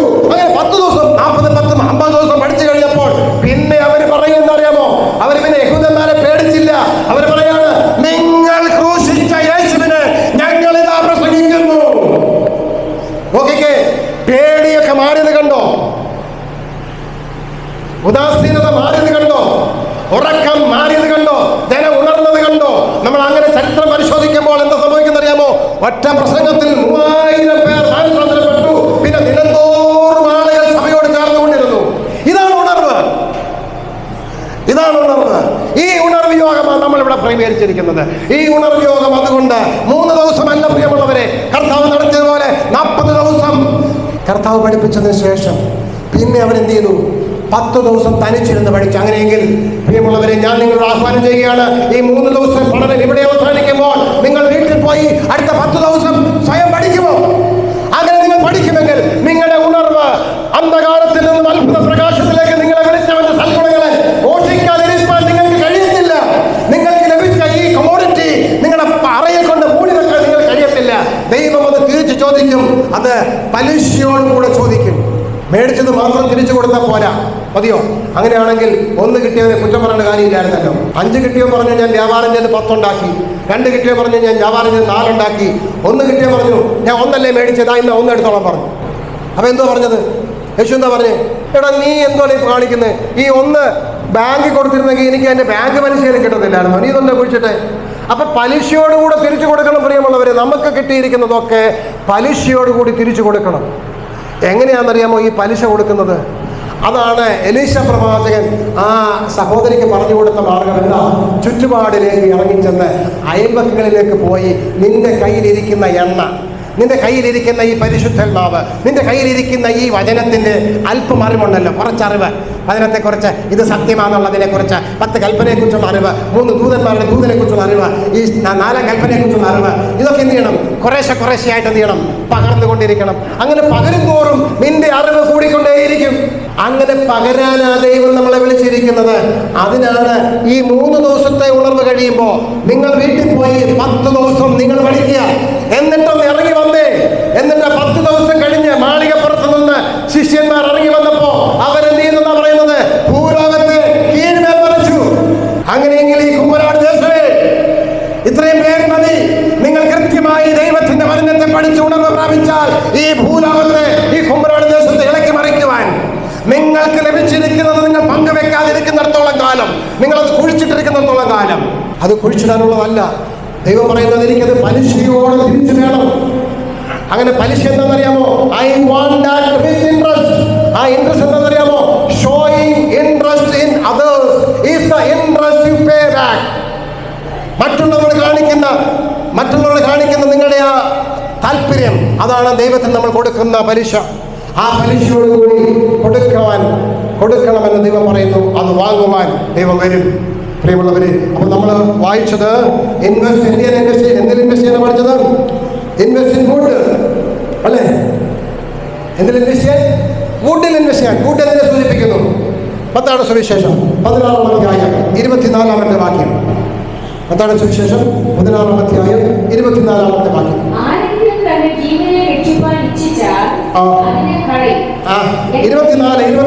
24. പിന്നെ യേശു ശിഷ്യന്മാരോട് പറഞ്ഞത്, ഒരുത്തൻ എന്നെ പിന്നാലെ വരുവാൻ ഇച്ഛിച്ചാൽ തന്നെത്താൻ ത്യജിച്ച് തന്റെ ക്രൂശ് എടുത്ത് എന്നെ അനുഗമിക്കട്ടെ. ആരെങ്കിലും ഒരുത്തൻ എന്റെ പിന്നാലെ വരുവാൻ ഇച്ഛിച്ചാൽ എന്ത് ചെയ്യണം? അവൻ വുഡിൽ തടി വിറകിൽ ഇൻവെസ്റ്റ് ചെയ്യണം. വുഡിൽ ഇൻവെസ്റ്റ് ചെയ്യണം. തന്നെത്താൻ ത്യജിച്ച് തന്റെ ക്രൂശ് എടുത്തുകൊണ്ട് എന്നെ അനുഗമിക്കട്ടെ. ലൂക്കോസിന്റെ സുവിശേഷം 14-ാം അധ്യായം 27-ാമത്തെ വാക്യം.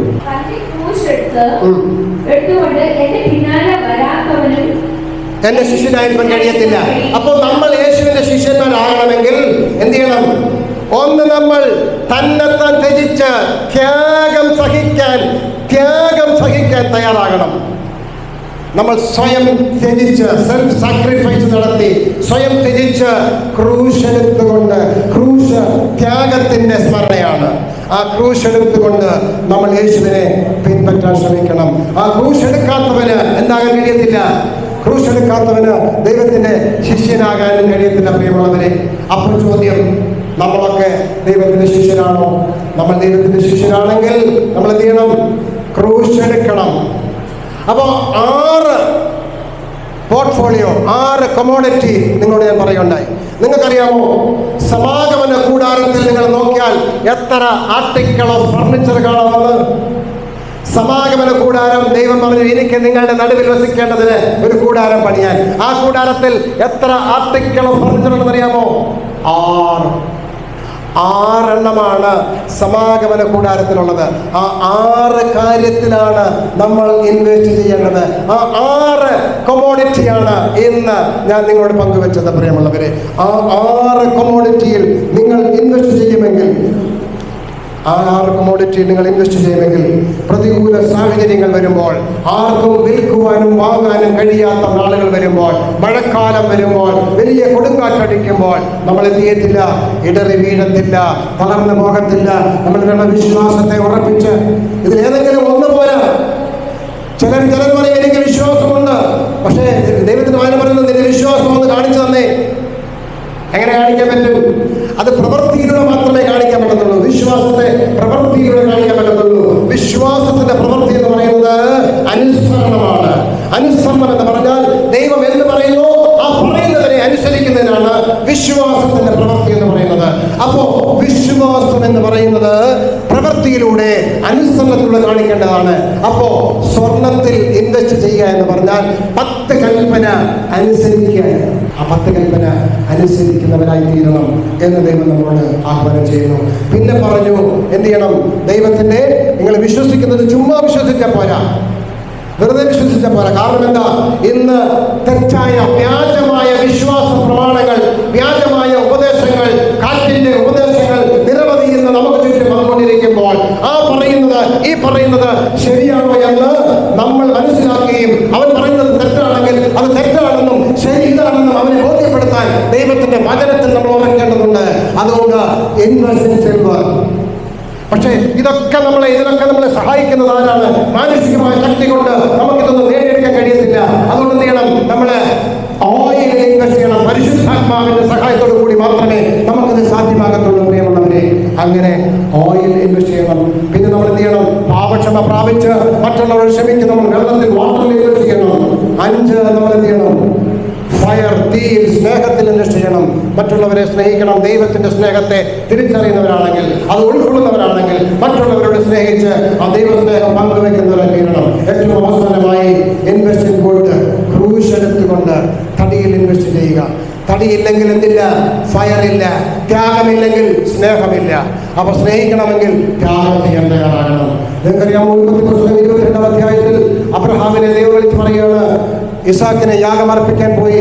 അങ്ങനെ യാഗമർപ്പിക്കാൻ കൈ ഓങ്ങി വെട്ടിയപ്പോൾ, അവിടെ വെട്ടി എന്ന് പറയുന്നില്ല, പക്ഷെ എബ്രാഹിം വരുമ്പോൾ യാഗമർപ്പിച്ചു എന്ന് പറയുന്നത്. അതുകൊണ്ട് ഞാൻ അതെടുക്കാനാണ് ഇഷ്ടപ്പെടുന്നത്.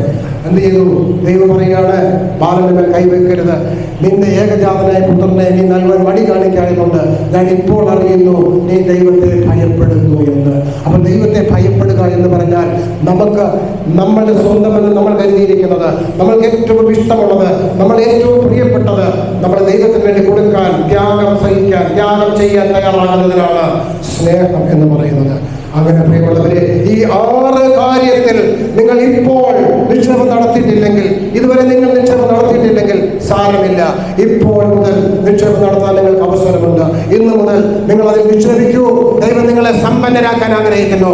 പ്രതികൂല സാഹചര്യങ്ങൾ വരുമ്പോൾ, പ്രതികൂല സമയങ്ങൾ വരുമ്പോൾ തളർന്നു പോകാതെ, നഷ്ടപ്പെട്ടു പോകാതിരിക്കാൻ ഉണർവിന്റെ അനുഭവത്തിൽ ജീവൻ വെച്ചവരായി വളർന്ന് നമുക്ക് ഒരുമിച്ച് പറയാം, മണവാളനെ എതിരേൽപ്പാൻ പുറപ്പെടുക. നമുക്കങ്ങനെ പുറപ്പെടാം. മണവാളനെ എതിരേൽപ്പാൻ പക്വതയുള്ളവരായി, വളർന്ന് പ്രാപിച്ചവരായി, ഫലപ്രാപ്തിയുള്ളവരായി മണവാളനെ എതിരേൽപ്പാൻ പുറപ്പെടാം. ഗായക സംഘം നമുക്ക് പാട്ട് പാടാം. നിങ്ങൾക്ക് അതാണ് താല്പര്യമെങ്കിൽ, അങ്ങനെ പുറപ്പെടുവാൻ താല്പര്യമുണ്ടെങ്കിൽ, ഈ 6 കാര്യത്തെ ഇൻവെസ്റ്റ് ചെയ്യുവാൻ നിങ്ങൾക്ക് താല്പര്യമുണ്ടെങ്കിൽ, നിങ്ങൾ ഇരിപ്പിടങ്ങളിൽ നിങ്ങൾക്ക് എഴുന്നേറ്റ് നിൽക്കാം. നമുക്ക് ഗായക സംഘം ഒപ്പം ചേർന്ന് പാട്ട് പാടാം. ഭാഷ പി വർഗീസ് പ്രാർത്ഥിച്ച് ആശീർവാദം പറഞ്ഞ് നമ്മളെ അനുഗ്രഹിക്കുന്നതായിരിക്കും.